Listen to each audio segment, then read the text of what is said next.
ఇలా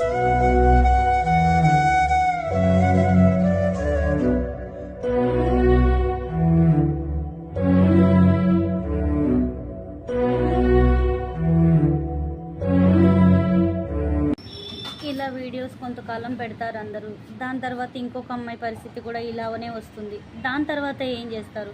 ఇలానే క్యాండిల్స్ వెలిగించి అది ఇది చేస్తూ ఉంటారా? ఇంకా చట్టం అనేది మారదా? మార్చాలి, మనమే మార్చాలి. అది మారేది ఎలా అనేది ఆలోచించండి. ప్రజల్లోకి చైతన్యం అనేది వెళ్ళాలి. ఫస్ట్ 2008లో జరిగిన స్వప్నిక యాసిడ్ అటాకే ఇప్పటివరకు మర్చిపోయారు. వాళ్ళని ముగ్గురిని ఎన్కౌంటర్ చేసేస్తారు. ఇలా కొంత ఎన్కౌంటర్ చేసుకుంటూ వస్తున్నారు, లేకపోతే జైల్లో పెట్టుకుంటూ వస్తున్నారు. వాళ్ళు కొంతకాలానికి బయటకు వస్తున్నారు, మళ్ళీ మిగతా వాళ్ళు ఇలా తయారవుతున్నారు.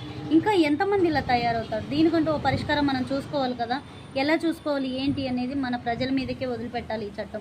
అప్పుడు కదా ఈ ఎదవలకు బుద్ధి